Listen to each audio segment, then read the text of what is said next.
ಈಗ ಅಲಸಂದಿ ಕಾಳು ಹಾಲು ಸಾರು ಮಾಡ್ತಾ ಇದ್ದೀನಿ. ಅದಕ್ಕೆ ಬೇಕಾಗುವ ಪದಾರ್ಥಗಳು: ಉಪ್ಪಾಕಿ ಬೇಯಿಸಿಟ್ಕೊಂಡಿರೋ ಅಲಸಂದಿ ಕಾಳು 1 ಕಪ್ಪು, ಅರ್ಧ ಕಪ್ ತೆಂಗಿನ ತುರಿ, 1 ಚಿಕ್ಕ ಗೆಡ್ಡೆ ಬೆಳ್ಳುಳ್ಳಿ, 6 ಮೆಣಸಿನ್ಕಾಯಿ, ಹಣ್ಣು ಮೆಣಸಿನ್ಕಾಯಿ 6 ಹಣ್ಣು ಮೆಣಸಿನ್ಕಾಯಿ, ಇಲ್ಲಾಂದರೆ ಒಣಗಿದ್ದು ಹಾಕ್ಕೋಬೋದು.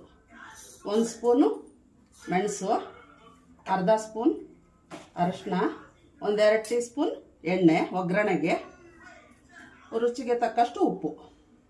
ಮತ್ತು ಈಗ ಆದಮೇಲೆ ತೋರಿಸ್ತೀನಿ. ಈಗ ರುಬ್ಬಕ್ಕೆ ಒಂದು ಚಿಕ್ಕದು 1 ಗೆಡ್ಡೆ ಬೆಳ್ಳುಳ್ಳಿ, ಕಾಳು ಮೆಣಸು ಅರ್ಧ ಸ್ಪೂನು, 6 ಹಣ್ಣು ಮೆಣಸಿನ್ಕಾಯಿ, ಅರ್ಧ ಕಪ್ಪು ಕಾಯಿ ತುರಿ, ಅರ್ಧ ಚಿಕ್ಕ ಸ್ಪೂನಲ್ಲಿ ಅರ್ಧ ಅರಿಶಿನ, ಕೊತ್ತಂಬರಿ ಸೊಪ್ಪು ಇದೆಲ್ಲ ಹಾಕಿ 1 ಸ್ಪೂನು ಬೇಯಿಸಿರೋ ಕಾಳು 1 ಸ್ಪೂನು. ಈಗ ಇದೆಲ್ಲ ರುಬ್ಕೊಂಡು ಬರ್ತೀನಿ.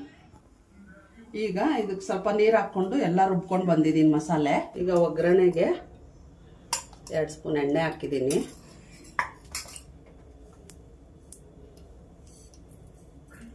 ಸಾಸಿವೆ 1/4 ಟೀ ಸ್ಪೂನ್,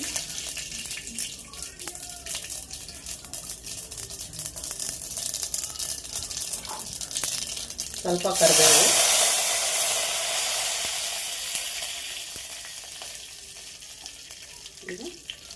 ರುಬ್ಬಿರೋ ಮಸಾಲೆ,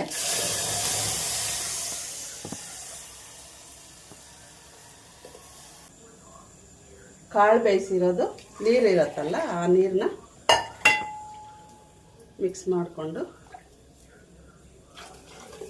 ಹಾಕ್ಕೋಬೇಕು. ಇದಕ್ಕೆ ಬೇಯಿಸಿರೋ ಕಾಳು ಹಾಕಬೇಕು.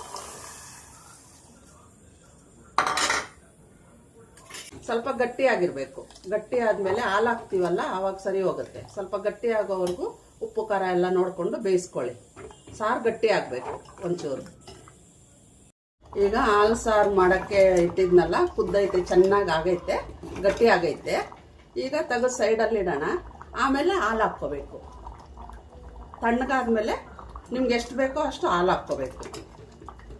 ಸ್ವಲ್ಪನೇ ಹಾಕ್ಕೊಳ್ಳಿ, ಚೆನ್ನಾಗಿರುತ್ತೆ. ಜಾಸ್ತಿ ಹಾಕ್ಕೊಂಡ್ರೆ ಉಪ್ಪು ಖಾರ ಏನೂ ಇರಲ್ಲ. ಸ್ವಲ್ಪ ಹಾಕ್ಕೊಂಡು ನೋಡಿ, ಆಮೇಲೆ ಬೇಕು ಅಂದರೆ ಖಾರ ಆದರೆ ಇನ್ನೊಂದು ಸ್ವಲ್ಪ ಹಾಲು ಹಾಕ್ಕೊಳ್ಳಿ. ಈಗ ಹಾಲು ಸಾರು ರೆಡಿ ಆಗಿದೆ. ಈಗ ಒಂದು ಬೌಲಿಗೆ ಸರ್ವ್ ಮಾಡಿ ತೋರಿಸ್ತೀನಿ ನಾನು ಹಾಲು ಯಾವ ಥರ ಹಾಕಬೇಕು ಅಂತ.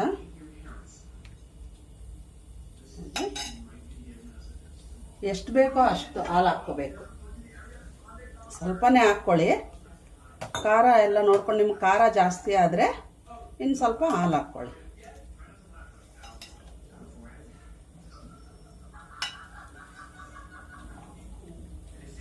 ಹಾಲು ಹಾಕ್ಕೊಳ್ಳಿ.